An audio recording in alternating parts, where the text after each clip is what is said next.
He walked into a five-star hotel with a $5,000 suit, a $2,500 briefcase, and a credit card reserved for the world's wealthiest elite. But the moment the receptionist saw his skin color, she laughed. Seconds later, she mocked him. 4 minutes later, he quietly canceled the hotel's parent company's $2.8 billion merger deal. And when they found out who he was, it was already too late. Welcome back to Real Talk Stories, where real justice meets real consequences.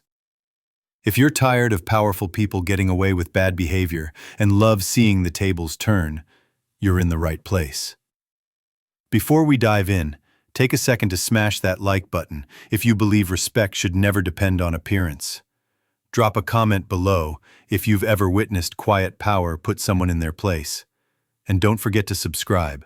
We expose stories the world needs to hear. Marcus Ellington wasn't just rich, he was strategic, a self-made billionaire who built his empire in silence while the media obsessed over flashier names. He didn't do celebrity galas or red carpet interviews. But behind closed boardroom doors, Marcus's signature could shift markets, make or break careers, and rewrite financial futures. On this particular day, he arrived in Chicago for one reason: a merger deal that would net the hotel chain's parent company a whopping $2.8 billion if approved. He could have sent an assistant. He could have booked under an alias. But Marcus believed in showing up, quietly, confidently. Dressed in navy with polished Oxfords, he strolled into the hotel that his team had booked under his executive account. No cameras, no entourage, just power disguised as poise. The lobby shimmered with marble floors and crystal chandeliers, but what stood out most was the cold reception. As Marcus approached the front desk and slid his Centurion card across the counter, the young receptionist barely looked up. Her smile was polite but shallow. Then came the sneer. She glanced at the card, then at Marcus, and chuckled. "Sir," she said with a smirk, "this card isn't what you think it is." Marcus tilted his head. "Excuse me?"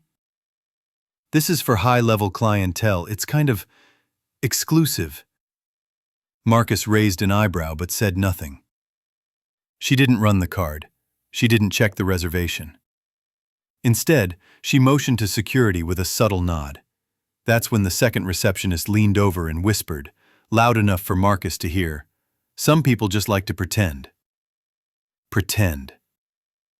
The same card that had booked presidential suites in Tokyo, Paris, and Dubai. The same name that made Fortune 100 executives adjust their ties in meetings. And here, he was being mocked like a scammer trying to sneak into luxury. Security approached, confused, until one of them caught a glimpse of the name on the card, M. Ellington. His eyes widened. "Sir, if you don't leave, I'll have to call someone to escort you out." Marcus slowly picked up the card. His voice was steady. "I understand. No need for that." He pulled out his phone and made one silent call. It lasted 12 seconds. Then, without another word, he turned around and left the lobby. Calm, collected. But that was only the beginning. Back in his car, Marcus made one more call. This one wasn't to his assistant. It was to the boardroom. "Pull the plug," he said. "Sir?" his VP asked. "The Ellingson Harbor merger. Cancel the deal, immediately." The boardroom erupted in panic. That deal had been months in the making. It would have doubled the hotel chain's international footprint. Their stock had already spiked in anticipation. But Marcus didn't explain. He didn't need to. 2 hours later, headlines broke. $2.8 billion merger canceled. No explanation given. The hotel's CEO frantically tried to reach Marcus. So did PR. So did their legal team. No one got through. Until someone did a background check and finally connected the dots. The black man they had mocked? He wasn't a guest. He was the buyer. The receptionist was fired that evening.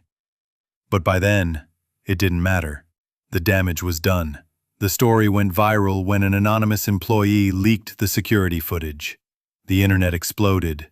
People didn't just watch it, they felt it. A man of color with every credential still wasn't seen as worthy of basic respect. But Marcus? He didn't go on talk shows. He didn't tweet a thread. He didn't sue for defamation. He just disappeared. Back into his work. Quietly reinforcing the truth. Real power doesn't yell. It doesn't brag. It just ends your $2.8 billion dream without raising its voice. Days later, the hotel chain's parent company issued a public apology. They called it a regrettable misunderstanding. They promised new training, diversity hires, and an internal audit. But none of that changed what mattered most. They lost the deal. They lost their dignity. And they lost it all in less than 4 minutes. The receptionist's laughter turned into a national lesson, one that echoed far beyond marble floors and crystal chandeliers, because in a world that still judges success by skin color, the loudest message is often delivered in silence. If that story made your blood boil or gave you chills, do one thing right now. Share it. Let the world know that dignity doesn't come from a card or a suit or a title.